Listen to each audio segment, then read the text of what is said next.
Et ce matin, on a donc dormi avec le camping-car à côté du sommet. Grand bonheur, une belle lune nous fait un clin d'œil quand on met le réveil à 5h30. Et on a eu un lever de soleil absolument magnifique. On était au-dessus de la mer de nuages. Donc la météo s'est pas trompée, le temps se remet au beau, et agréable de faire ce genre de ce que je fais, de courir, de marcher par un beau temps pareil. Donc, 4e jour, c'est parti. Voilà, ce matin, j'avais la descente à assurer jusqu'à la ville de Montchique. Et puis après, j'ai monté le Picota, 3 km de belles montées dans des forêts de chêne-liège absolument magnifiques qui donnent une bonne énergie pour arriver dans un milieu minéral sur les 600-700 derniers mètres. C'est un endroit que j'aime beaucoup, j'ai déjà monté plusieurs fois, que je connais bien, et j'ai à chaque fois un réel plaisir de faire le mont Picota. Et je l'ai avalé les 3 km en 1 heure, je suis content de moi. Puis après, j'ai beaucoup de descentes. Après, c'était beaucoup de descentes Bon, alors au niveau santé, enfin santé physique, je me sens en pleine forme physique, je me sens en très bonne condition. Mes tendons me fait beaucoup moins mal. Je pense que les cataplasmes d'argile ont été efficaces. Les ampoules, je les sens toujours à peu près à chaque pas, surtout quand le terrain est pas stable, que j'ai les pieds qui se tordent.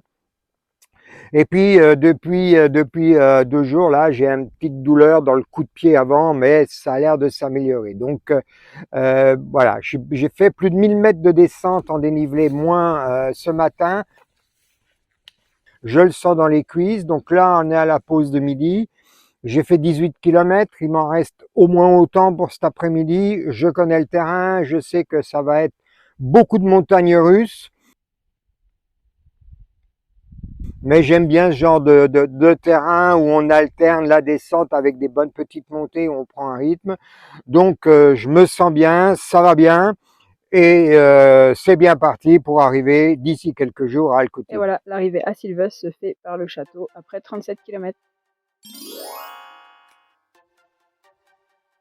Le 5e jour, c'est un départ matinal au pied du château de Sylvestre. Et moi, j'en profite avec le fourgon pour le rejoindre par une jolie petite route qui va me ramener sur les hauteurs du barrage de Funchal.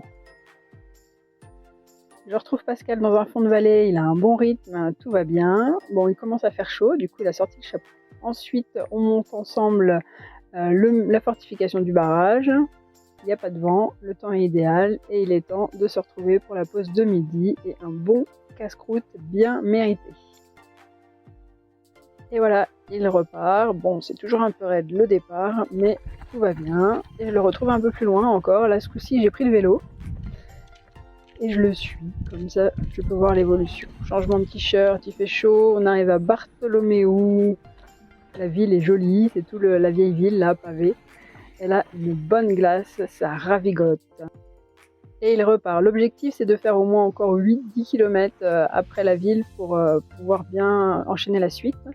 Et effectivement, il arrivera le soir après une longue journée de 42 km au pied de Pico Alto. Et on aura une belle vue pour la soirée. Allez, à suivre!